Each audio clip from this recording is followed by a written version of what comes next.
Hello everyone and welcome to the new Coach Academy Lab Guide. I'm Corentin Guinez, driver for Simmercy, and today we are on Le Mans with the Mustang GT4 for the week 11 of the Falcon Tire Sports Car Challenge, or Sports Car Challenge by Falcon Tire. As usual at first, we're gonna go with the hot lap, around the track, and then we're gonna go deeper into the details with a proper guide. So yep, let's get started. Alright, so we go for the hot lap around Le Mans. So we are on the start finish straight, and then we are straight away heading into the Dunlop curve. So we're gonna brake or slow down at the line of the pit exit. Now we're gonna go on the brake, be careful on the bump, down to second, cutting as much as you can both parts of the chicane, using a lot of track on the exit. Now we are going into the Garage de la Chapelle, so need a bit of lift, and as soon as you are straight, you can just go on the brake, down to third, using the curb slightly on the inside, making sure you are careful on the power to not lose the rear. And then on the left, on the LED board, just go slightly on the brake with fourth gear, cutting the inside and using the curb on the outside. Now we have this very long straight, of course, onto the Mulsanne straight, so a bit of rest, going to sixth gear, and then I'm gonna stay in the middle of the track to maximize the top speed with the small crest, which is in the middle of the track. So now we're gonna move to the left, and around the 200 board we're gonna go deep on the brakes, trying to make sure I'm not going too deep to avoid the ABS, climbing the curb on the right. Then I need to be patient to not carry too much speed mid-corner, so then I don't go too wide on the exit. Now time for some rest once again, going up the gears up to 5th gear. We're gonna go up to 6 in a few seconds. Now up to 6, and then same, you just stay in the middle, and pretty much between the 100 and the 200, down to third, taking the curb on the inside, making sure I'm not carrying too much speed, down to second.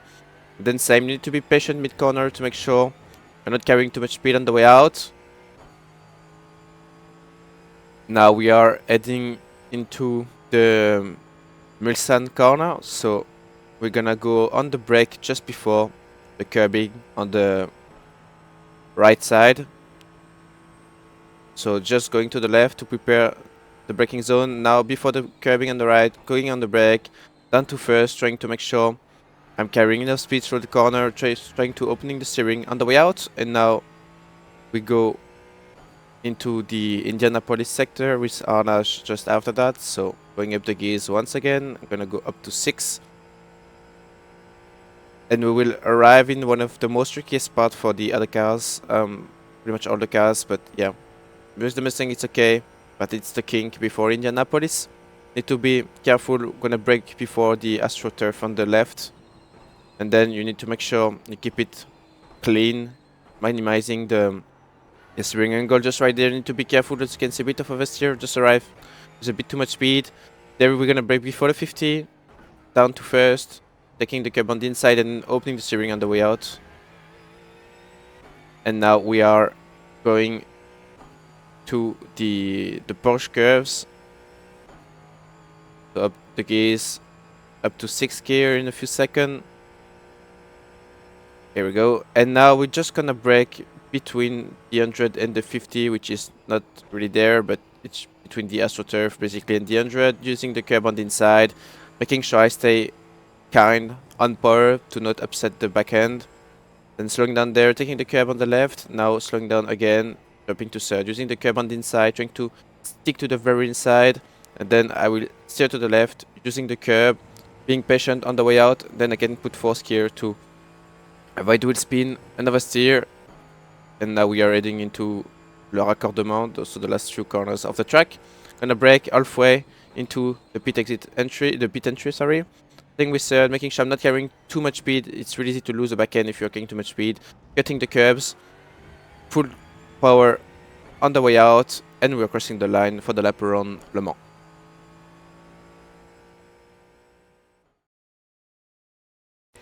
Alright, so you go this time for the guide around the track. So this time we're gonna go a bit deeper into the explanations. So for this Dunlop curve, basically what I'm doing is that I'm always looking for this white line, which is the pit exit line at the end of we call that the pit road, I guess, or basically the line you cannot cross. So at the end of that line, you have this line which goes from side to side, and this is pretty much what I'm looking at. This is a reference of pretty much turning as well. So I know that as soon as I'm getting near this line, I need to turn to the right.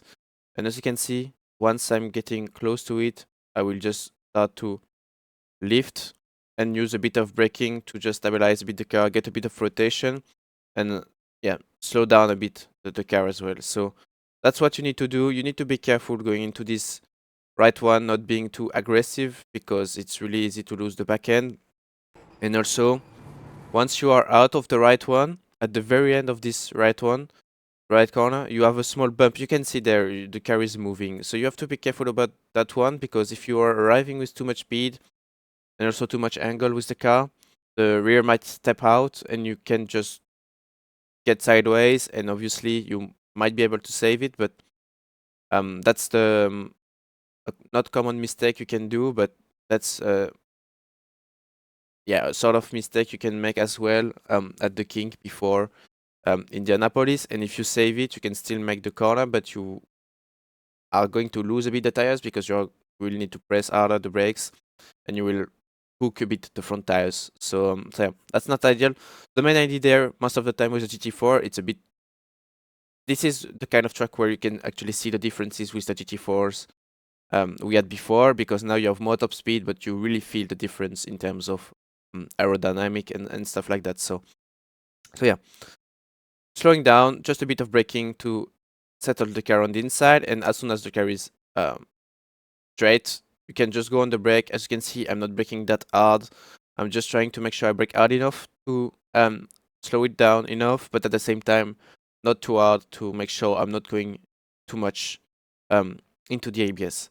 So deep on the brakes, just about 80% or 85. And then with second, I'm just trying to make sure I use as much track as I can on the inside. So if we are checking this from the outside, I'm using all of the sausage curbs on the inside. So yeah, that's pretty much about it. I think if you cut more than that, it might be surely enough track or slow down. Most likely a slow down. So just make sure you're not cutting too much, especially early on. I think at the end of the corner it's fine, but yeah, if you're cutting more than that and earlier than that, it's gonna be a slowdown for sure. Then for the second one, just make sure you're not cutting too much. I think this is right on the limit, but if you are cutting too much, then you end up having some bounces on the way out, and you are losing a bit of traction. So like that, it was okay, but if you are cutting more than that, then you end up like having a very bouncy rear end, and it's not really comfortable for the way out. So yeah. Main target then on the exit is to open the steering. You can use quite a lot of track on the way out. So as soon as you are not striking the bollards, I don't know if we can call these bollards because it doesn't exist anymore in real life. I believe those two things. But yeah, just make sure you're not driving through them. That's the main target. But it still leaves you a lot of margin actually. So it's okay. Then we are going through Virage de la Chapelle. So as I said during the hot lap, you need to lift a tiny bit. You cannot stay flat out, obviously, because then you can pick up some oversteer or also some understeer if you tend to avoid the oversteer by opening the steering. So just a bit of lift, and as soon as you are past the last bollard on the right side, then we're just gonna go on the brake. So just go slightly on the brake. It's not a massive braking zone.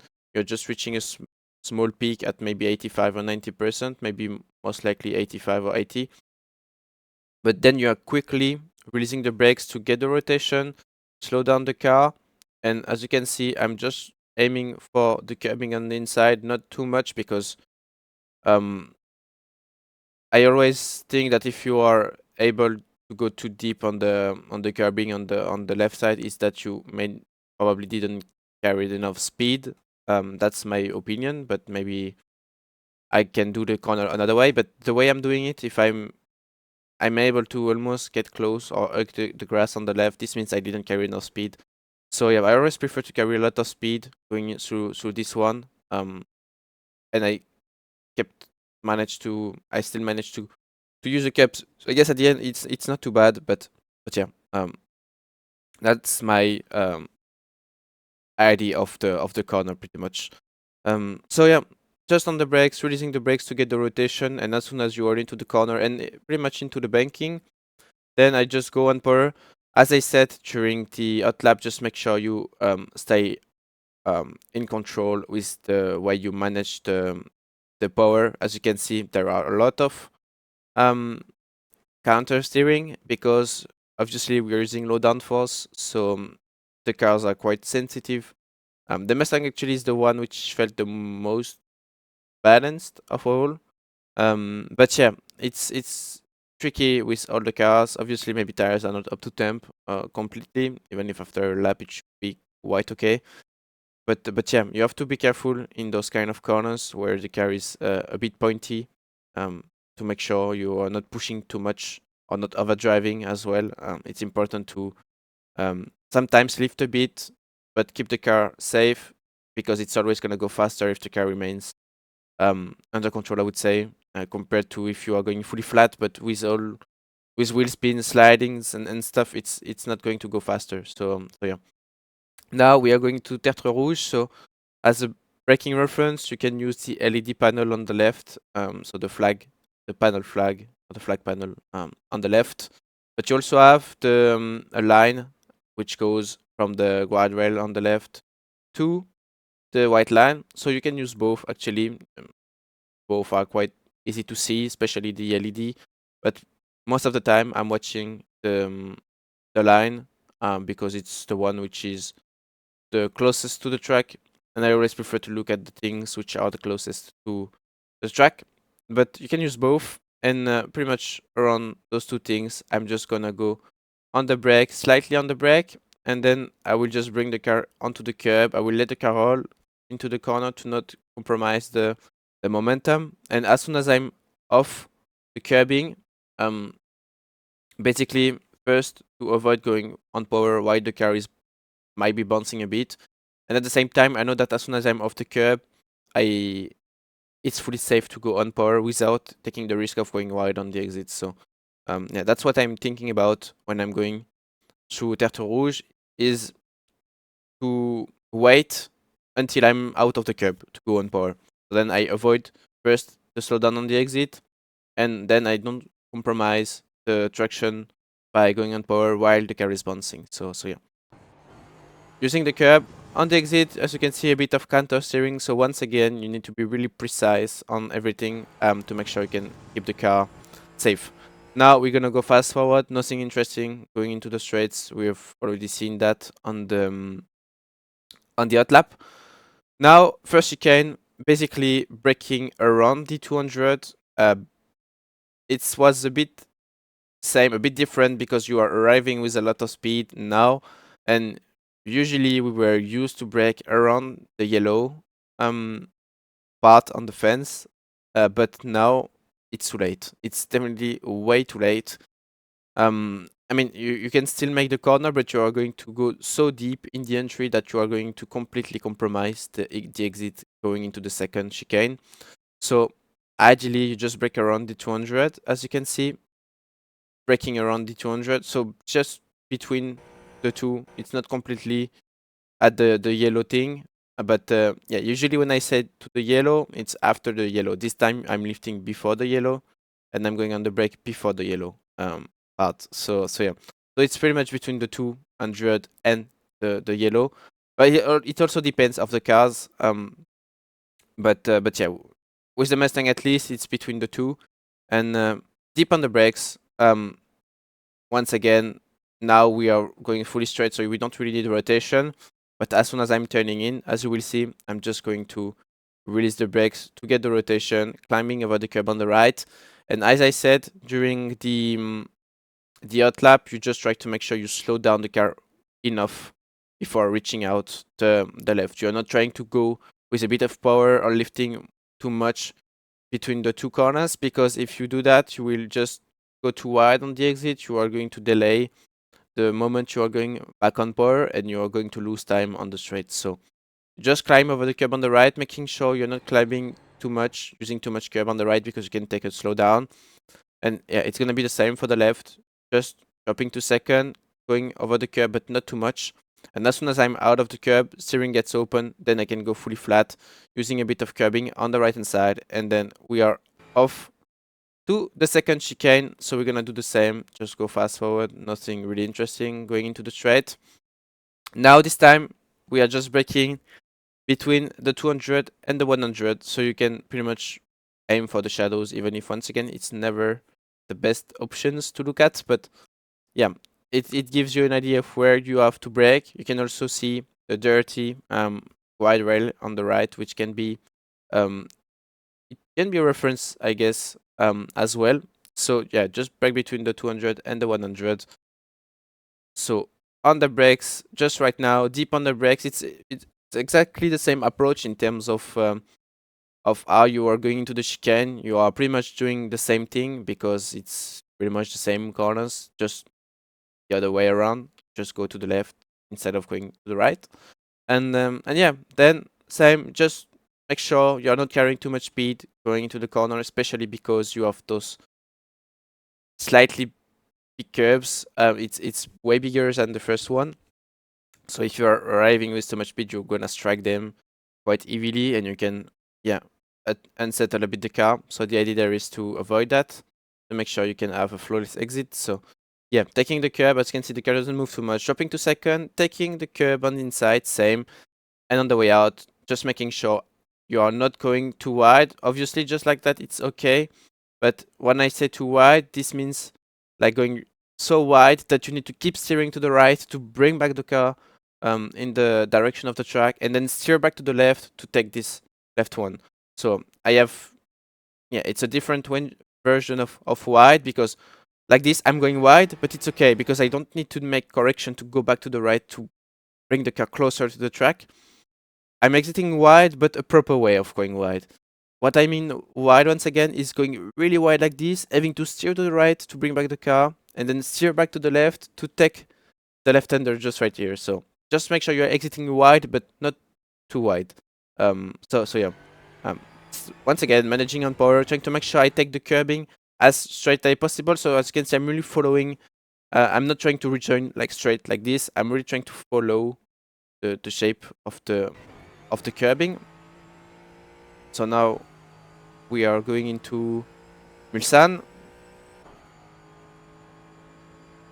So we're gonna have some rest once again. I can go fast forward as well.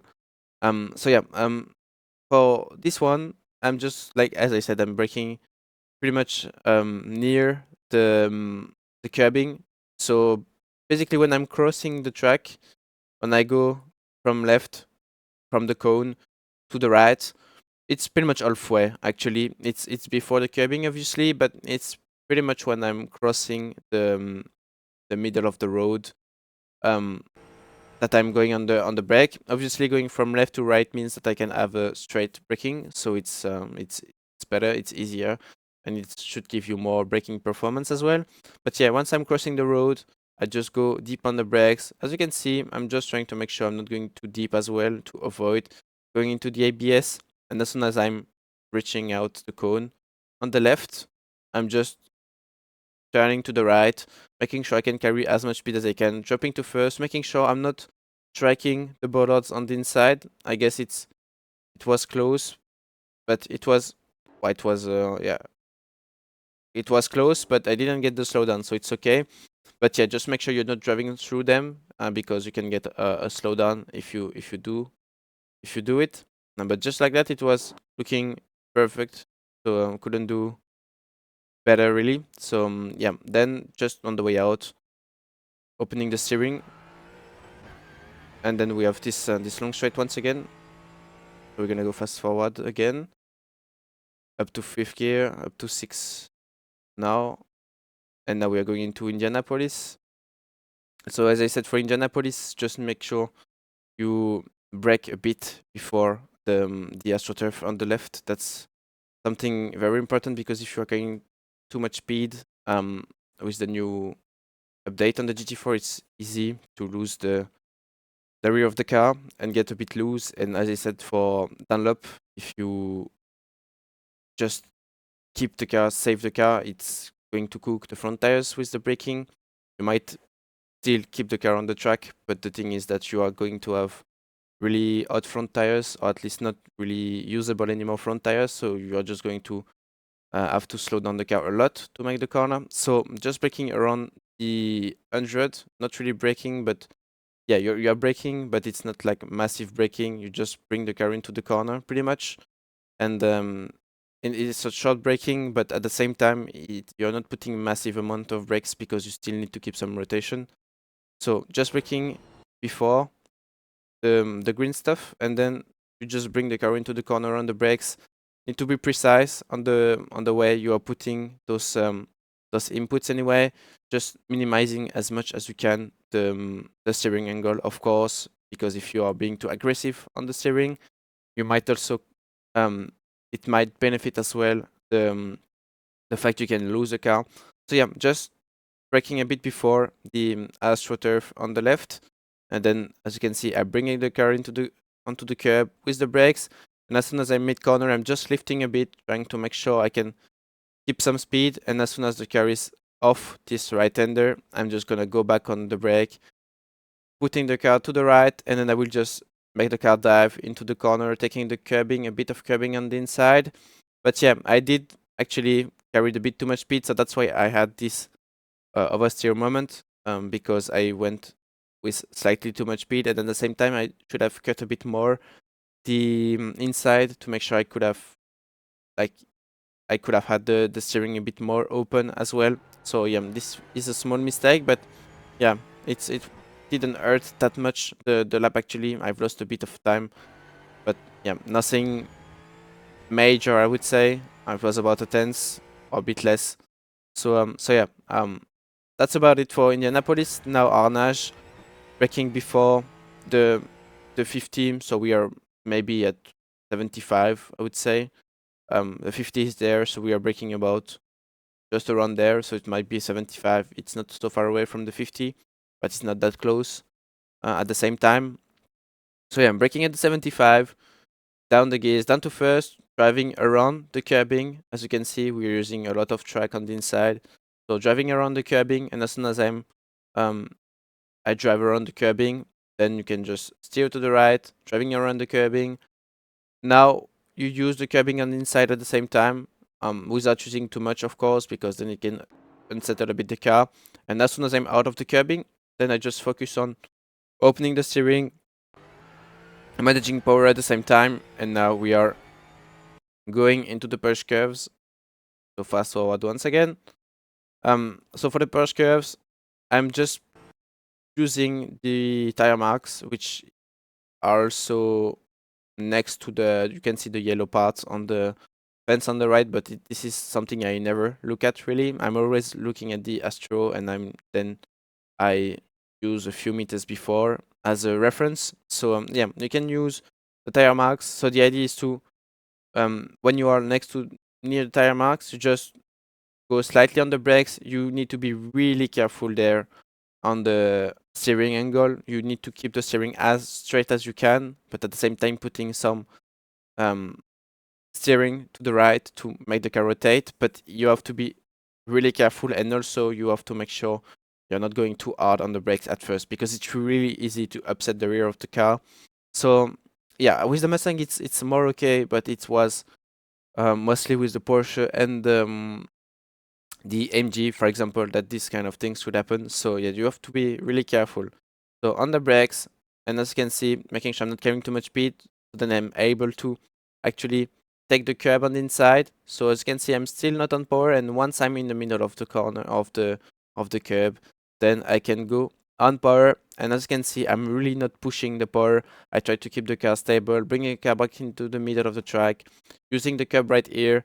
Once again, always by lifting a bit, because if I'm fully pushing, I can upset a bit the rear, and at the same time, I'm gonna miss the racing line, taking the curb once again.